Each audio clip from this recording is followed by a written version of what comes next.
Hello, everyone.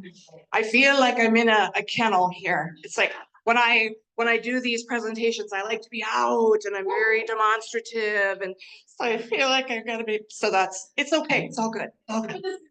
It's for the Zoom audience. So yes, that's right. I will do my best to stay here. I will also do my best to speak a little more slowly because I tend to be very high energy, and so I'll try to be slower. So thank you. Thank you for inviting us to be here and to be a part of this lovely thing that you do. Thank you for that support. We really appreciate it. So Animal Allies Humane Society. Who has been to the shelter? Raise your hand. A lot of you. Amazing. How many of you have adopted a pet from there? Again, amazing. Thank you. That's lovely. That's lovely. Well, Animal Allies Humane Society. Myself, Shirley De La Torre, hello. And that's me with one of my cats, Najem. I love dogs and cats, and I grew up with German Shepherds, big dogs. But in my apartment, I can only have cats. So the cats are my life. And as I'm sure most of you who have pets at home, your pets are your four-legged children, right? So sometimes they're your soulmate. So animals are very important to us, and we know that they're important to you. So our mission at Animal Allies Humane Society is dedicated to ensuring a compassionate journey for pets and people in our community. That sounds big, doesn't it? It's like, wow, their journey. And we labored over this mission a lot. We just changed it a few years ago. We realized how all-encompassing their experience is when they come to the shelter.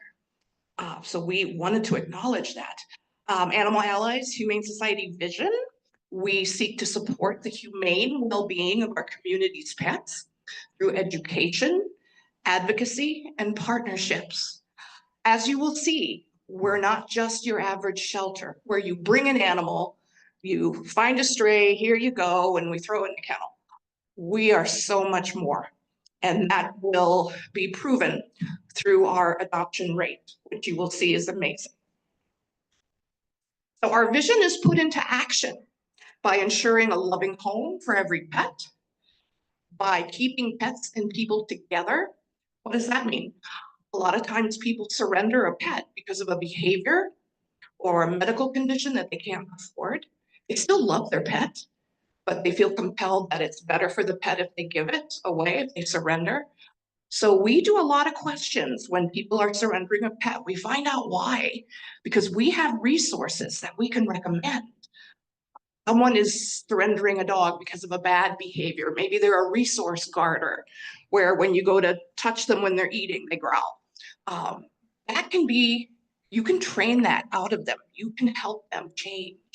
So a lot of people don't know how easy it is to change a bad behavior in their pet. So we give them that knowledge. We set them up with one of our trainers, no cost. And sometimes it's a medical condition, and veterinary care is expensive. But we have connections with low-cost veterinary care that we can set people up with. So that's how we can keep them together. And we want to serve the animals in our community and the people who love them. That's another thing that sets us apart. Yes, it's all about the animals, but you know what? It's also all about you, because you're the one that loves them, and it's a package deal. And we want to make sure that we're addressing everyone's needs, the four-leggeds and the two-leggeds. So how did we begin? This is really a great story. And we're hoping to expand on this. We were started in 1957. A lovely school teacher in Duluth. She was in her 50s, no children, and she had a big, lovely home. And one day she went out to her driveway and there was a box of kittens. And she was like, oh my word, what am I gonna do? So she rallied the neighborhood and got the kittens homes. She was in the newspaper. We found the article thanks to UMD Archives. Also found her picture. We were thrilled. I was stunned that no one had researched her because she was an amazing woman. She began Animal Allies. And what she did was networking all of her friends and neighbors. It grew and it grew and it grew. And it was an in-home operation all the way up to 1998. Yeah, it went on way beyond her passing. So in 1998, we shared space with the City of Duluth Animal Control. That worked for a while. Our missions were a little bit different, but we quickly needed more space. There was just not enough room for us to keep doing what we wanted to do. So in 2009, after lots of planning and lots of community support, Animal Allies built this amazing building that we have now, and we moved into it in 2009.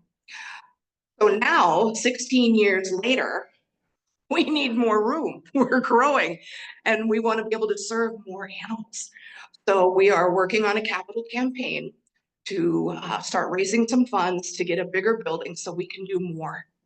And yes, expand. We want to expand the number of animals we can take. And the city of Duluth we're in conversations with them about taking on the animals that they take. And we would become a partner. And that would be amazing. So lots of things in the works for us. So where do all these animals come from, right? Raining cats and dogs. Cats and dogs come to us as unclaimed strays from the city of Duluth. When a stray is found, they go on what's called a 5-day hold, 5-day stray hold. And that is really to allow their owner to find them. We put their picture on our social network. Is this your dog? Is this your cat? We found them near the mall. And hopefully they get reclaimed. We also get lost dogs and cats brought to us from Proctor, Hermantown, Rice Lake, Southern St. Louis County. We cover a pretty good range. We get owner surrenders, people bringing a dog or a cat that they can't keep anymore. Maybe they're moving and they can't take their pet with them. Maybe they're getting a new job in Japan and they can't take their pet with them. So there are lots of reasons that owners surrender an animal. And it's not because they're bad people. Life happens and they're making the best choices that they can. Are there those challenging ones? Yes, they're out there too. But for the most part, it's good people trying to do the best that they can. We also have transfer partners. We always seek to find animals that we can help in our own backyard first, right? We always want to help our own area first. But if we have empty kennels and we get a desperate call from Louisiana or Texas where they have a high kill rate, and our rescue partners there say, hey, we have 7 cats and 5 dogs that are about to be euthanized. Can you take them? Yes. We have this amazing van and we load up and we go down there and we get them and we bring them back. Yes. So again, we always check our own backyard first, right? Because we don't want to hear people saying, oh, you go elsewhere to get your animals. You don't care about the animals here. Yes, we do. They're our first priority. But if we can save a life, whether it's here or in Dallas, we're going to help. Again, if we have empty kennels, we have the resources, we will go get them. And they become the celebrities. We did a rescue out of Louisiana. Oh my gosh, had to have been 13 hound dogs. Oh my gosh. My boss at the time did the journey. And he said it was the longest 10 hours of driving he's ever had in his life because hound dogs, the whole way. But they were celebrities when they got here. So they got homes so fast, so fast. So that's what we do. We help wherever there's an animal in need. So what's their journey like when they come to us? Well, first of all, they're given a medical exam to confirm their health, see if there's any injuries that we have to tend to. They're made comfortable in a kennel. They're given food and water and bedding. And here's the key. They're allowed to decompress. When they come to us, we don't always know their story. Sometimes we do, and it's beyond what you can imagine sometimes. They suffer like I can't even talk about it. But these animals go through a really rough time. And when they come to us, we're the safe place. We're the soft place that they land. So we make them comfortable, good food, good water, good bedding, good medical care, and we allow them to just rest. They have some peaceful time, 5-day stray hold, right? So during that During those 5 days, they have their own space. They're not put back in the kennels where the other dogs are barking and there's noise. They're kept in a quiet, safe, so they can decompress. After their stray hold, if their owner has not come to get them, if they're not claimed, then they become ours and they go through our intake procedure, which is a thorough exam. They get all their vaccines, they get spayed or neutered. Then they go through a behavior assessment. You know, if we get a German Shepherd in and he's nervous and it's like, okay, how, you know, what can we do with him that he's comfortable with? Can we touch him on top of his head? Can we move his food bowl and he doesn't growl? Can we touch his paws? We go through a huge behavior assessment to see where they're at mentally at that moment. And then they're given a behavior plan that our kennel team and our behavior experts work with them. And they receive an enrichment schedule. This is for cats and dogs both. We take in over 1,500 animals in a year. That's a lot. Here's the special part. We have a live release rate, adoption rate, 98%. It is unheard of. When I worked for, I've worked for other humane societies, mostly in the South. The one in Florida was Central Brevard. We had a live release rate of about 40% maybe on a good year.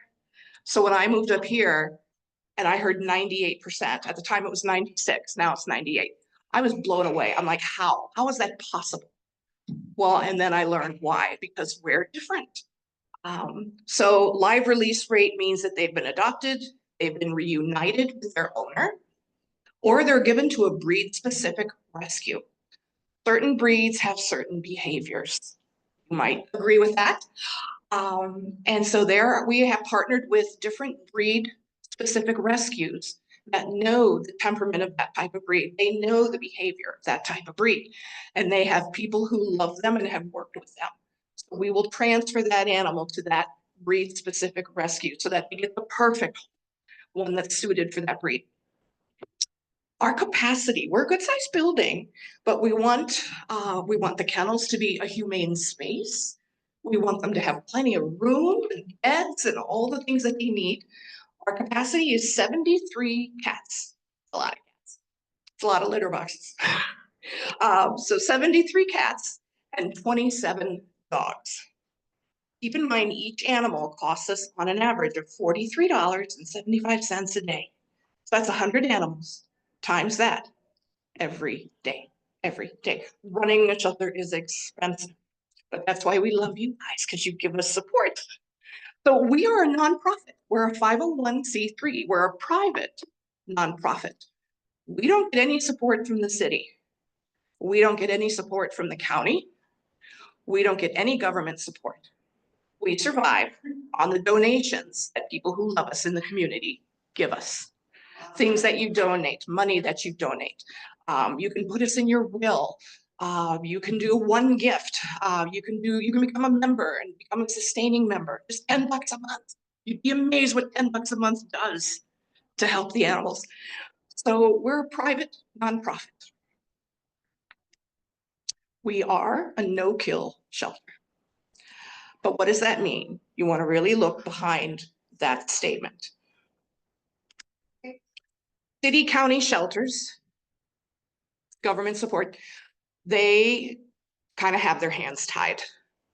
They have to euthanize for space, because when someone brings them strays, they can't say, no, sorry, we're full.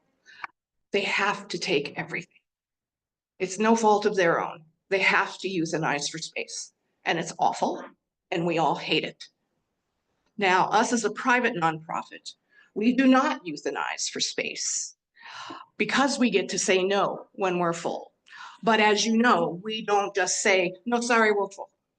We say, oh, we're full, but can you hang on to your pet for one more week? We might have a kennel open. Is it a behavior issue that we can help with? We ask, we give them options. We don't just say no, we give them options. And we don't euthanize for space, but we do euthanize to alleviate suffering.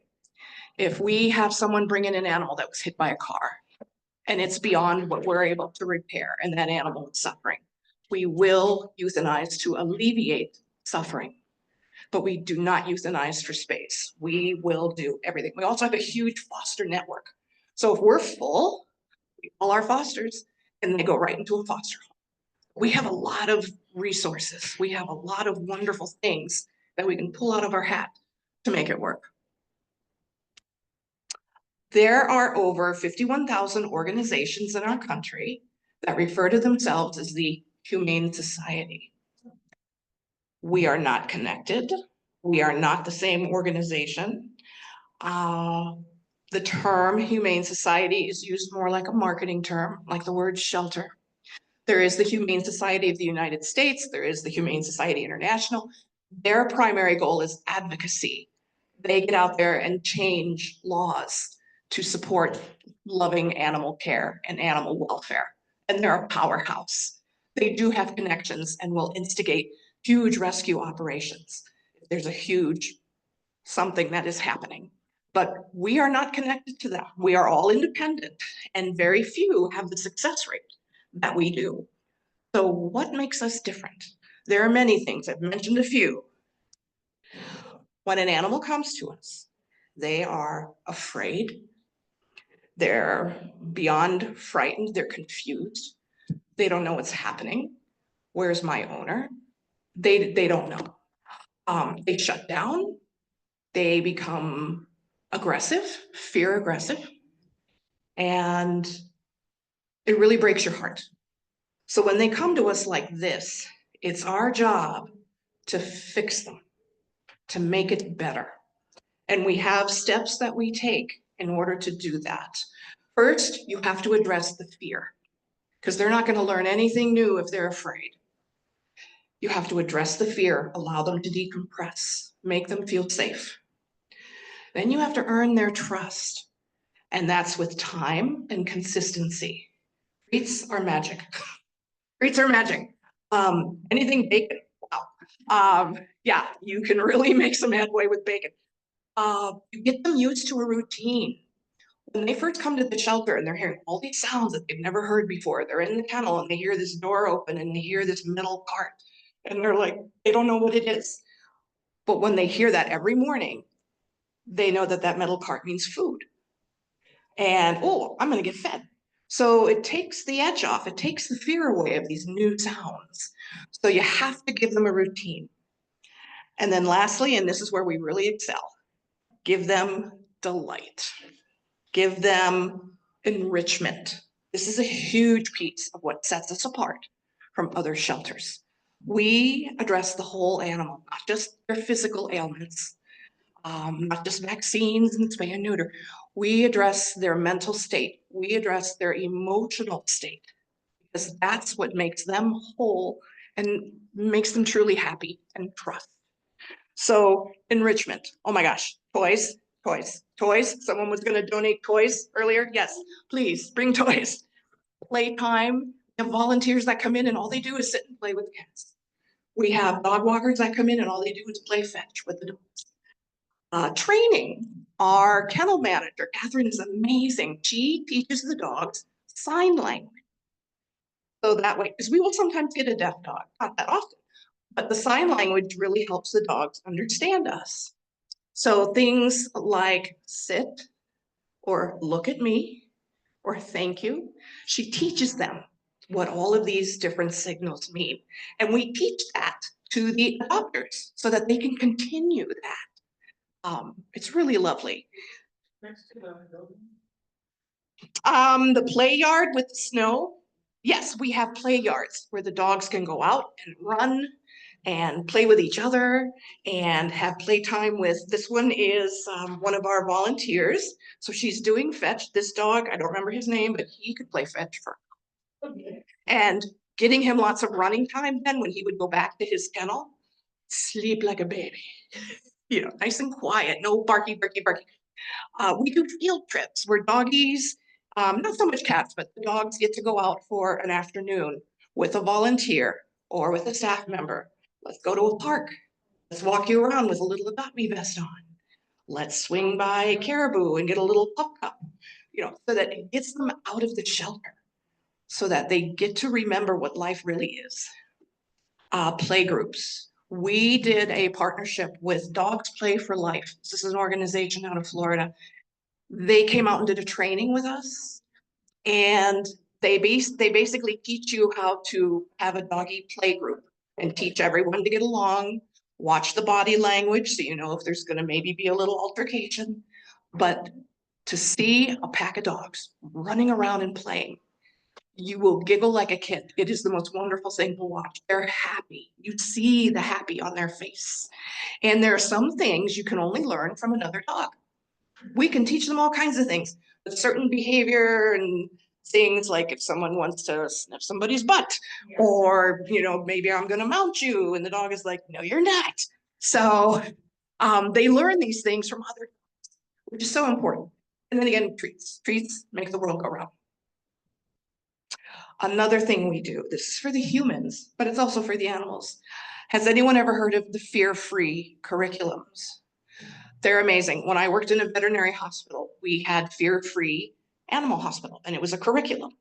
And it teaches you different things to do to make the animals stay the least stressful possible. Well, they had a curriculum for shelters. We now require all of our staff and all of our volunteers to take the fear-free curriculum. A couple of weeks, it's done online, there are tests, and they get certified on being a fear-free practitioner. And we are goaling ourselves to get certified as a fear-free shelter. That's a bigger step, but that's one of our goals. And it's little things like if you're going back into the dog kennels, any human going back to the dog kennels for whatever reason, you always have treats. So that every dog you pass, you're tossing a treat. Well, pretty soon the dogs are equating humans with treats. So instead of bark, bark, bark, bark, bark every time a human walks by, they're sitting at the door, waiting for their treat. So little things to make their day better. If we have a cat that's super sensitive, we'll put a blanket over their door. So they have like a kitty cave and they feel a little safer. We tuck the blanket over the top of the door so when it opens and closes, it's soft. It's not clang. So little things like that. So fear-free, that's really important to us. And we make sure everyone in our building gets certified. So throughout their stay with us, these dogs and cats will come into contact with virtually every staff member and volunteer in the building. Medical staff, kennel staff, educational staff, administrative staff. How does the administration work with the animals? We like to give them breaks out of their kennel. So if we have an animal that's not doing great, they're really stressed in their kennel, they come sit in the admin offices for the afternoon. And they roam around and we all pet them and give them treats. And it just gives them a break and helps to re-socialize them. Adoption staff, of course, works with them. And if you're a volunteer, you can be a dog buddy or a cat buddy, and you're hands-on with the animals too. So these animals meet every single person that's a part of what we do. And in all of those interactions, we make the animal adoptable. We address the fear. We address the mystery of why am I in this kennel and I can't see anybody, but I hear all kinds of things. We help them to feel safe. We help them to be happy, and that makes them adoptable. And these are all animals from our shelter. Some boring numbers.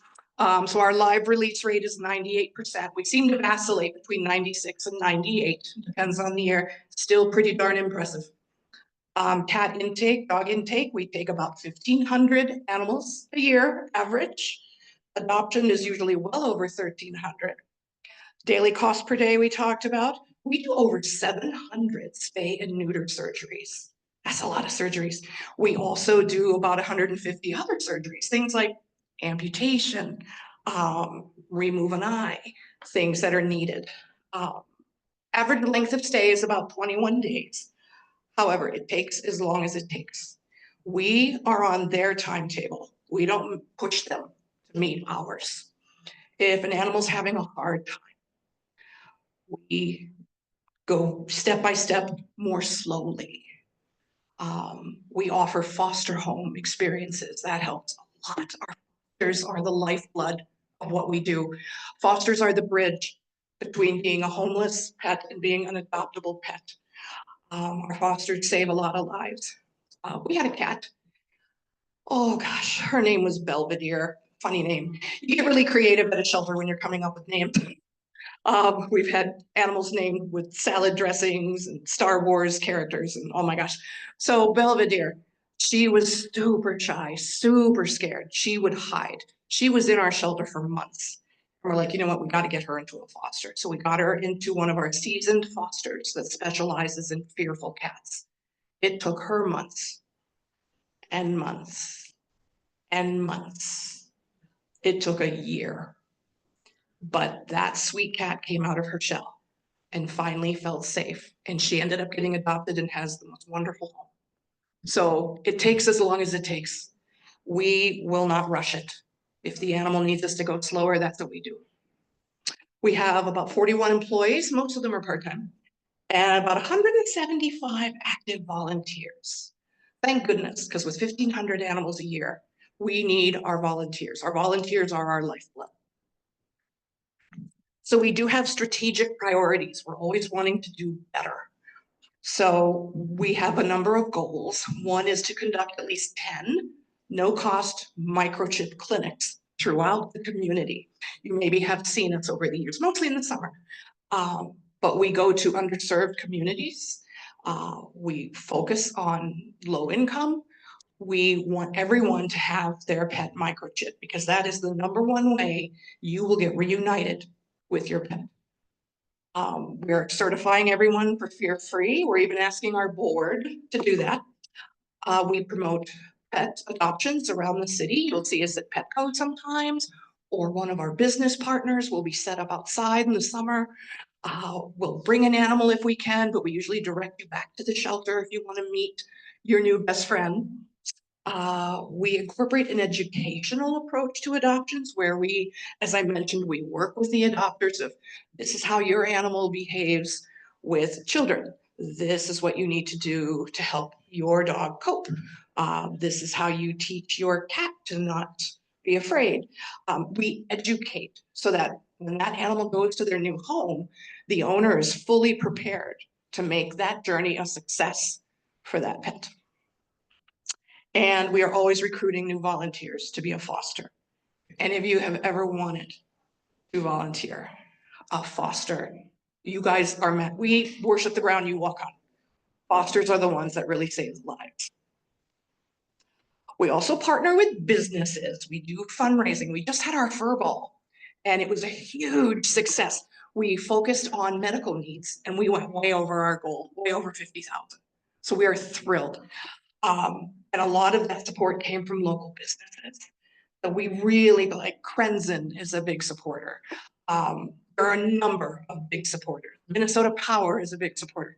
We have our Walk for Animals coming up and you will see them at the event.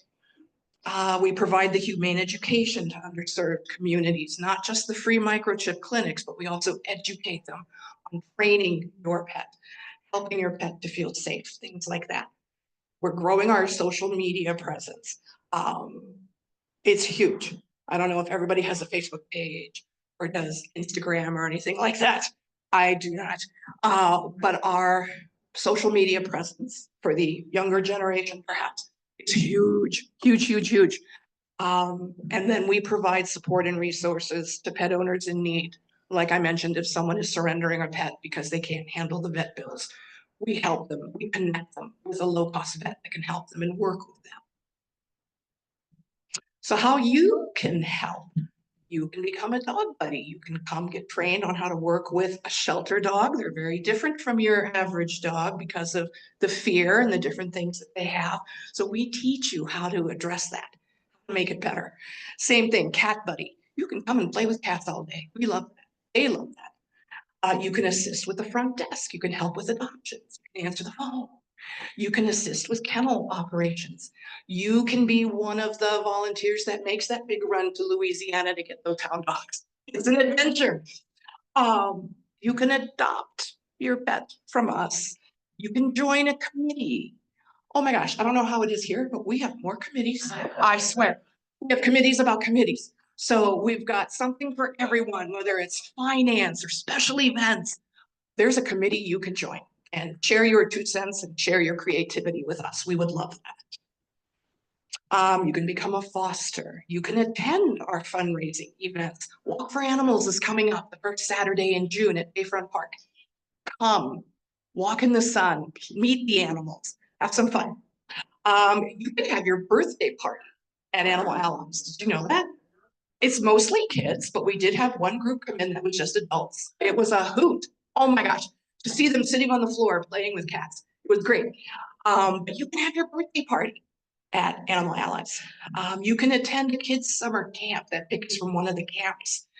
Nicole Facciato, she's amazing. She's like the heart of our organization. She's fantastic. She runs these summer camps for kids. And the kids learn about how to be kind to animals, the human-animal bond and why it's important. They get to have animal time. They get guest speakers from around the city. They had a canine officer come with his dog one time. It was delightful. You can become a business partner or a community partner with your organization. You've already done that. You're a community partner with us now. You can put us in your will. You can do all of that on our website.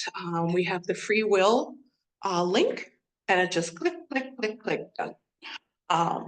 It's a lovely way to leave a legacy that matters. So, animalallies.net, that's where you go. Everything is on our website. We also post all of our adoptable animals on there, so you can see and be like, oh my gosh, I have to meet Charlie. So you call us and you make an appointment to come meet Charlie. Learning about the different ways you can be a part of us. The committees are listed there.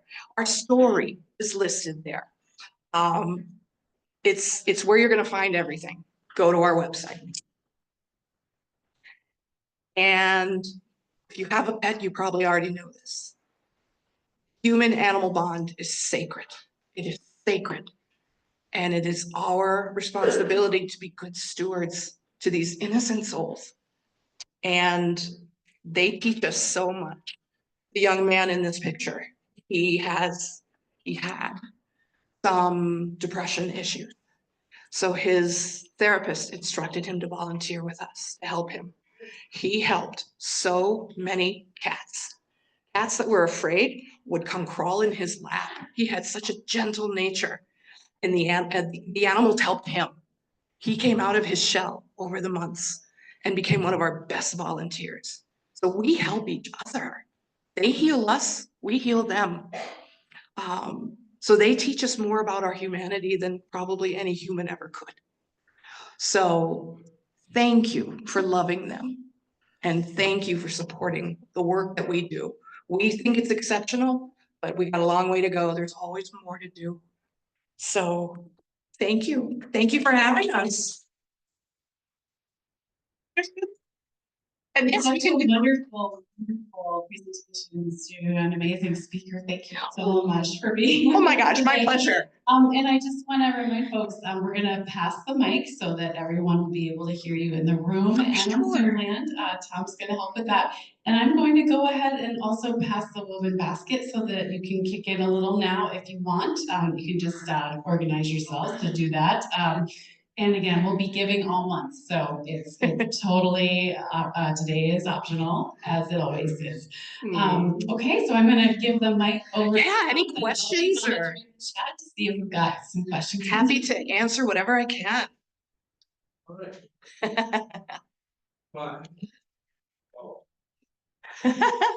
Hi, I really think dogs and humans, it's a new species. Yes. There's nothing like that connection. They smell 30,000 times more than they know by smelling you what you're feeling. Isn't that amazing? And medical, they can do medical diagnosis. Yeah, they can tell if you're diabetic or if you're about to have an anxiety attack. Yeah. I've had 6 dogs, and so I gotta get another one. Because the last one died. Oh, I'm sorry. And I have knee stuff. But what are your hours? And we're on Airport Boulevard. Yeah, we're on Airport Road. If you're coming from, like if you're coming down Arrowhead, take a right on Wright's Lake. and you just follow Rice Lake as it curves on around and starts to head further up the hill. You'll see us on the left. And Airport Road is the light, that is the cross. And you just take a left right on into our driveway. If you were to take a left and keep going on Airport Road, you'd end up at the airport. So we're sad that we're not on a bus line. We've really been trying to make that happen. One of the things that we are very, very proud of, we believe in the DEI philosophy. We don't judge, and we want to celebrate all that we are. And we really want to get on a bus line so that allows more people access to us. So that's another one of our goals. Yeah, I think that's important. Oh, and the hours. We are open Tuesday through Sunday. It's usually 12 to 6. On Sunday, I believe it's 12 to 4. We do also can do after hours or before hours private tours. If anyone is ever interested in having a tour and see behind the scenes of the shelter, I'd be delighted to host you and have you come out for a tour so we can set that up. You can also use our space. You have any meetings or things that you want to do, you can use our space, and that will include a tour and playtime with the animals. Although you have a lovely space here, but no animals. Yeah. No. But yes, our hours, and we're super crazy busy right at 6 in the morning because the kennel staff gets there early. We have to get every dog out to go potty. We have to clean those kennels. We have volunteers taking them out for playtime. The cats, 73 cats, that's a lot of litter boxes. So we have lots of volunteers and staff scooping those litter boxes and getting fresh food, and medical team is doing their meds. So we're very busy. We're hopping from like 6:30 a.m. But we open our doors at 12 and the phones open at 10. Yeah. I was just gonna comment, we fostered 2 dogs during the pandemic. Oh, I'm sorry. Oh, it was great. Oh, I thought you lost them. No. Okay, never Fostered. mind. We You fostered. fostered. Yeah. Yay. And then we haven't asked them, it's been hard to find a dog since we don't have a yard and we're getting older.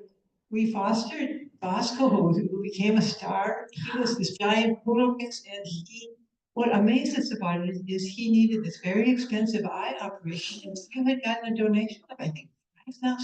Yes. We kept him, as long as he had to have his Hit the cone. the cone. Yeah. But it was a lot of fun. I remember that dog. Right. Yeah. Oh, you were his foster. Right. Bravo. And Bravo. Our little baby granddaughter was at the time, and he was so gentle with him. We were afraid because he was like His big dog. Yeah. And then we fostered another dog who had medical needs. Oh, And it's really fun. We just have. that's lovely. But anyway, Thank I you. would recommend it if you can watch and make sure that you're getting an animal that fits in your. Yes, your and that home. fits with the personality of your home. And because we want it to be joyful, we want it to be a wonderful experience, not just for the animal, but for you. So that's marvelous. Thank I you. wanted to say it was really good. I'm so especially glad. those years, for us. It's so rewarding, isn't it? Yeah. Oh, thank you. Yeah, we work with the University of Minnesota a lot. We have volunteers drive animals down to the veterinary medical center down there. And they do a lot of the very extensive surgeries that are beyond what we're able to do. We just have some really great partnerships around the whole state, especially in the Northland. We adopted 2 cats through one of the fosters that was here Oh. 2 years ago. How do we know if they're chipped? One of the first things we do when an animal comes in is we scan them to see if there's a microchip. Oh, a kitten. Yeah, if it's an adult, if it's a kitten, if it's a puppy, we always scan to see if there's a microchip because that's how we can reunite them with their owner. And if they don't have one, we give them one. That's another thing. Thank you for bringing that up. Okay. Oh, yes. This is something we've been doing for many, many, many years. We've just been doing the outreach of doing it out in the public. That's a little bit more recent, and we do a lot more of that. But yes, they all go home with a microchip. Thank you for bringing that up. I forgot about that. Yeah. I just want to thank you. I love the part, I had a dog and I wanted a friend dog for my dog. And Yes. you allowed me to bring the one dog up and Yes. to play in that yard with another dog to see if maybe Yes. it was septic. Yeah.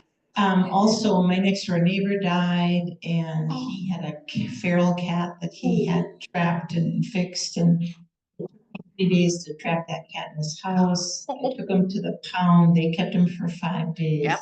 Then went to your place. Yes. Fortunately, that cat died of a broken heart in about 3 weeks.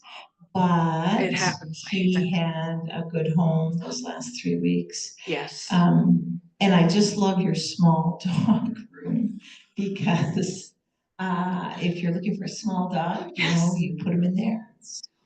Exactly. And you know, that helps them so much because we found that in the main kennels, we have a lot of large dogs that we get.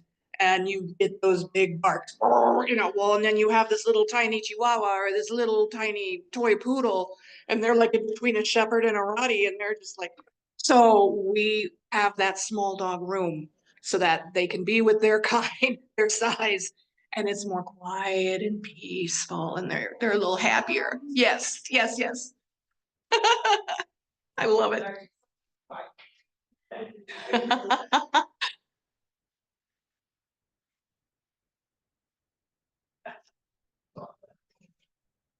It has been so much fun to just see the joy on people's faces as you've been talking. I mean, we're just enraptured, and thank you again. My pleasure. Anytime. Big clap. Anytime. Thank you. Thank you for your support and for choosing us for this lovely honor. Thank you. And I'll just give a couple announcements. First, as always, we need your help putting chairs and dividers away and getting set up for the service. And of course, Shirley will be staying I'll hang out for a bit. For another 15 minutes until the service starts. So if you want to chat with her one-on-one, she's very, very willing and able. And then I want to just make a plug for next week. We have our own Carol Wallace coming to give the forum, and it's about Honduras and the roots of migration. So that's going to be a great one. Yeah, so anyway, just thanks everyone for being here today. And I just, you know, can't thank you enough for being here, Shirley. My pleasure. Thank you so much.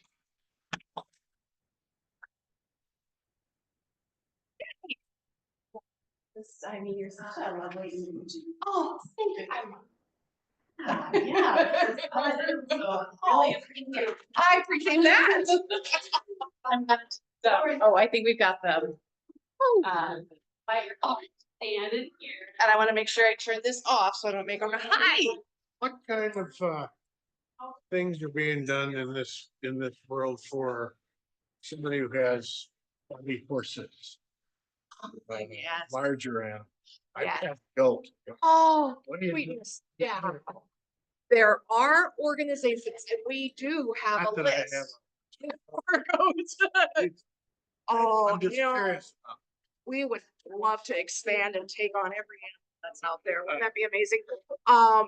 We do have partnerships because we have people who try to bring us a goat or a rabbit and we're like, oh, sorry. But we do have groups that we work with that we refer people to for the larger farm animals. We have that list at our adoption desk and it should be on the website. Okay. It should be. And another organization I would highly recommend is Best Friends. They're out of Utah. Visit their website. They will blow you away. And they have networks all over the country. We partner with them on a lot of things. Yeah. Thank you. You bet. Oh, yes.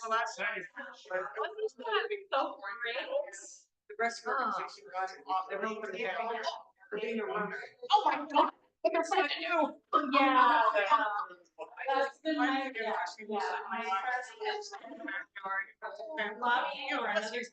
Oh, yeah. Are they charmed? I got him at 5. I got him at 5 because he was the dog already. It was a trouble. Oh my God. I was saying that he said 7.